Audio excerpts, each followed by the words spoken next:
Welcome to the Sharkpreneur podcast with Kevin Harrington and Seth Greene. Kevin Harrington is the inventor of the infomercial, one of the original sharks from the hit TV show Shark Tank, and has generated over $5 billion in TV and digital direct response sales.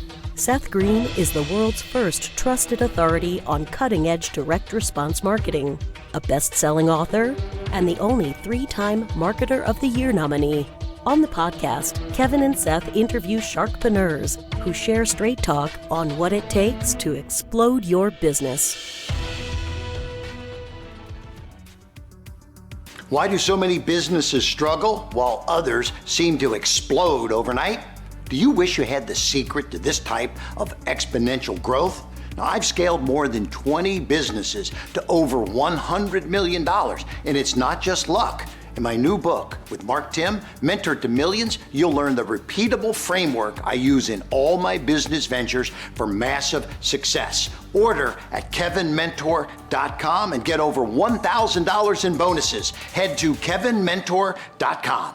Welcome to the podcast. This is your host, Seth Greene. Today, I've got the good fortune to be joined by Howard Stross, founder of the Stross Law Firm, with over 41 years of legal experience. Howard, thanks so much for joining us.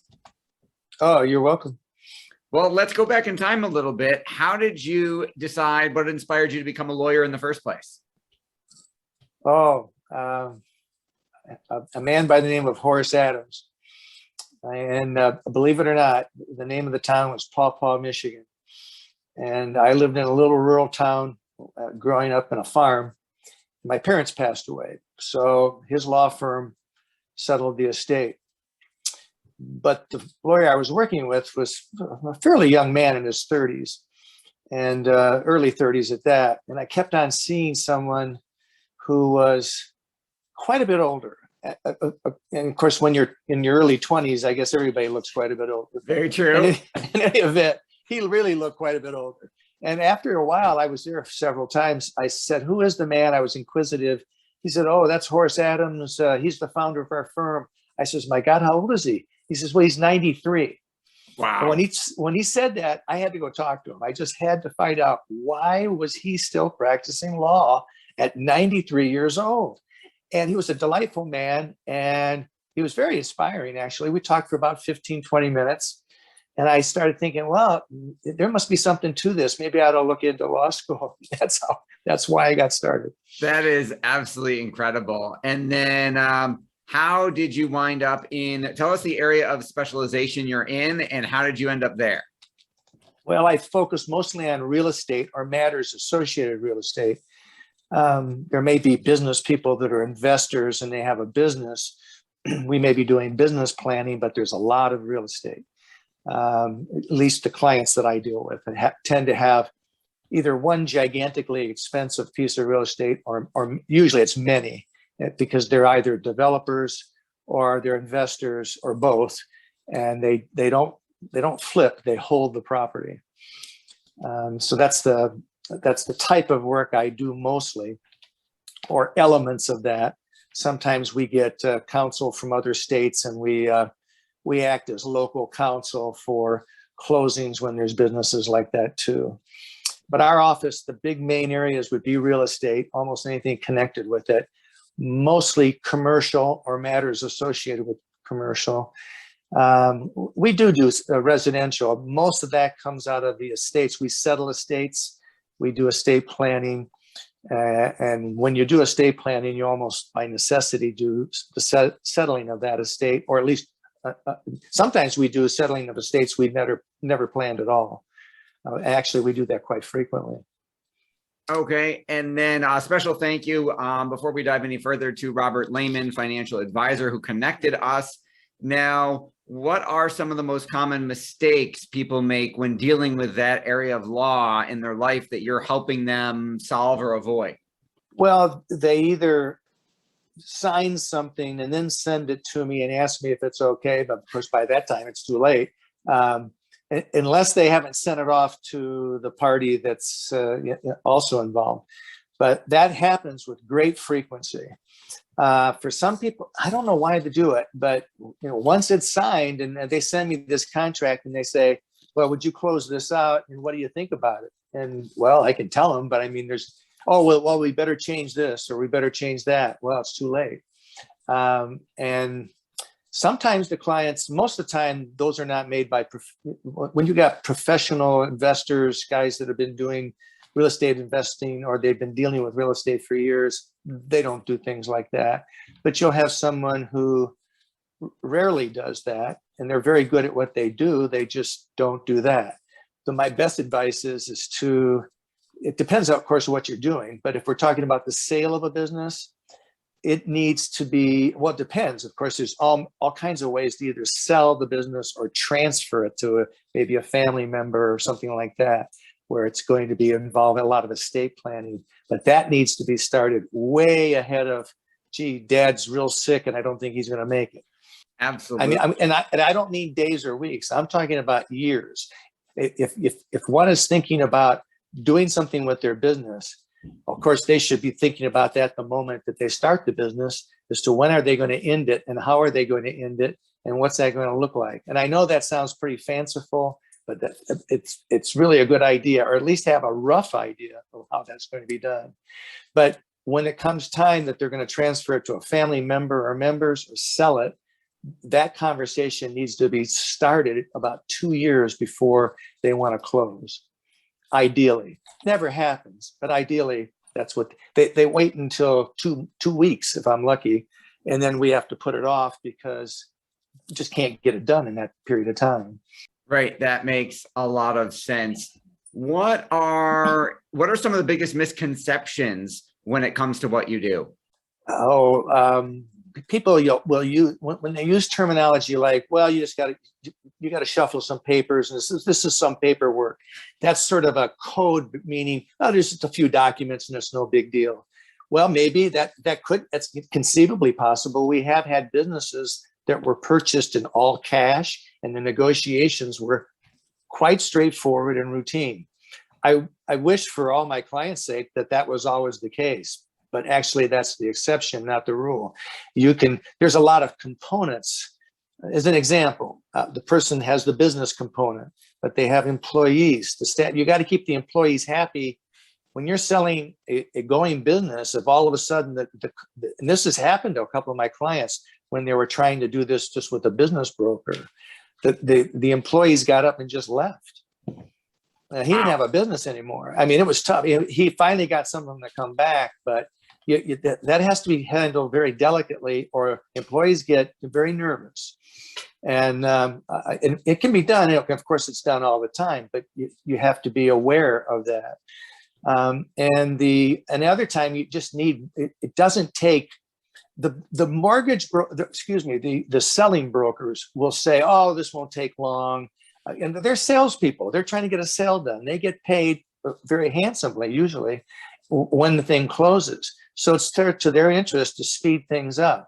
So, and whatever somebody does, one of the things that, in fact, the State Bar of Florida disallows it, but you'll have a so-called attorney, or not a so-called, but an attorney, member of the bar, but they're a so-called draftsman only. They're just drafting documents. And they're only doing it based on what the broker tells. Well, you might as well just have a secretary. I mean, it's just a waste of time, because the lawyer in our legal system, and I'm sure you know this, has to represent one person. It would be absolutely a disaster for a lawyer to represent more than one party, certainly in a transaction like that. But there are lawyers that try to do that. I think it's less and less, and it depends on what area of the country you're in. But in Florida, we don't see that too much anymore. But the seller should definitely have an attorney and a CPA, both. In fact, the CPA that they deal with all the time is the person. And a lot of times they keep that person out of the dark too, and they should not. You talk, you're handling business transactions and then obviously the real estate and the estate planning. What are some of the biggest mistakes entrepreneurs make when it comes to thinking about selling their business specifically?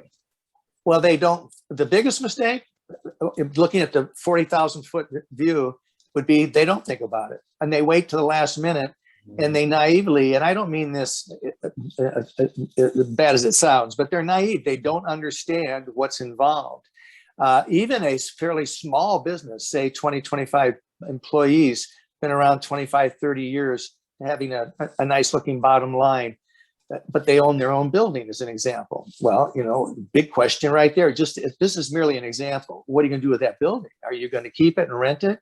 Are you going to sell it? Are you going to get a broker? What are you going to do? And all these things have to be planned out. And that's a component of the sale. Obviously, the business itself, how figuring out the sale price, that's no easy item. And that shouldn't just be done with the real estate broker or the business broker. It should be done with that person's CPA who really knows that business. And if you're a businessman and you don't have a CPA, get a CPA. They're nice people. I have never, in 46 years of practicing law, met a bad CPA, ever. They're really good people and they're extremely helpful. And I'm glad that they'll talk with me because, I learned from them. And selling a business is really a team sport. And that the CPA is a big player. What happens? What have you seen been the issues that have happened? Let's say the transaction is successful and the business actually sells. What have been some of the mistakes you've seen the business owners make on the other end after they've sold? Well, depending on what stage of life they're in, if they're not a serial entrepreneur where they build up, say they bought the business and they build it up and they're getting those guys, they just go on to the next one. But if you're a person who's maybe built that business from scratch, now it's 30 years later, and you've got somebody that's willing to pay you well into 7 figures for it. What are you going to do with that money? What are you going to do with that money? Should you have an installment sale? This is where the CPA comes in.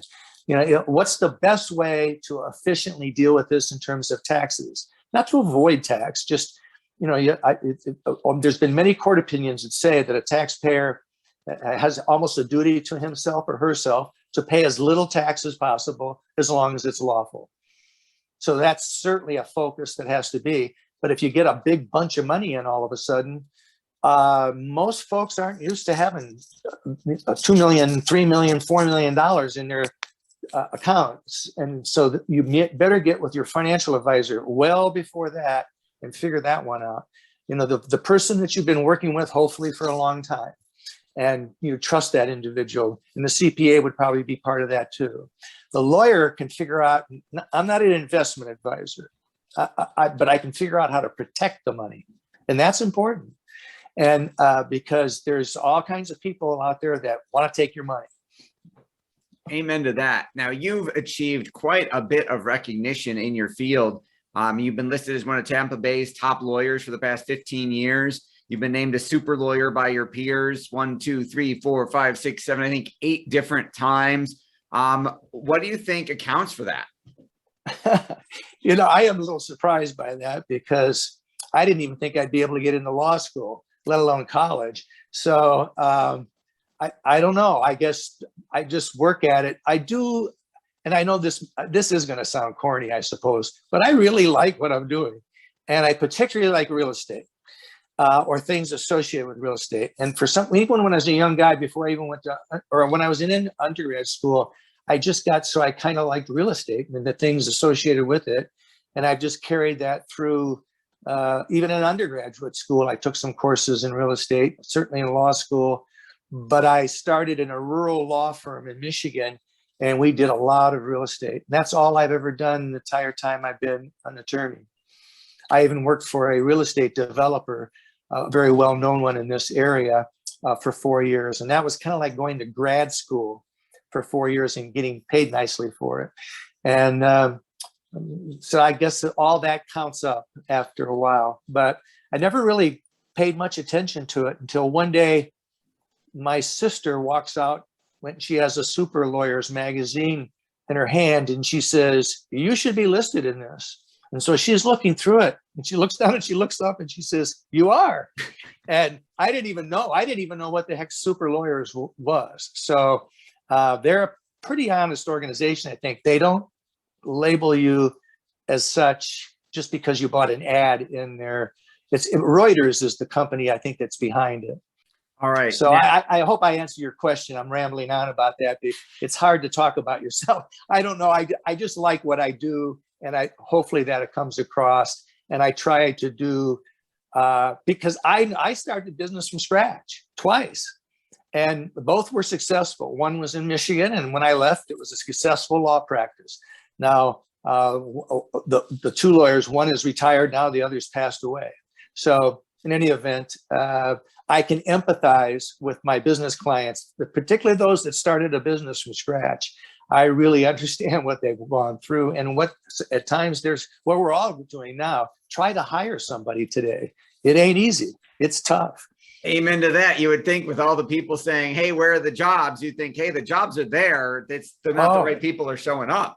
I'm begging. I'm looking. I've looked at so many. I've looked at sources I didn't know there were sources to look at to find people, and I can't find someone that has some experience in real estate regarding title insurance.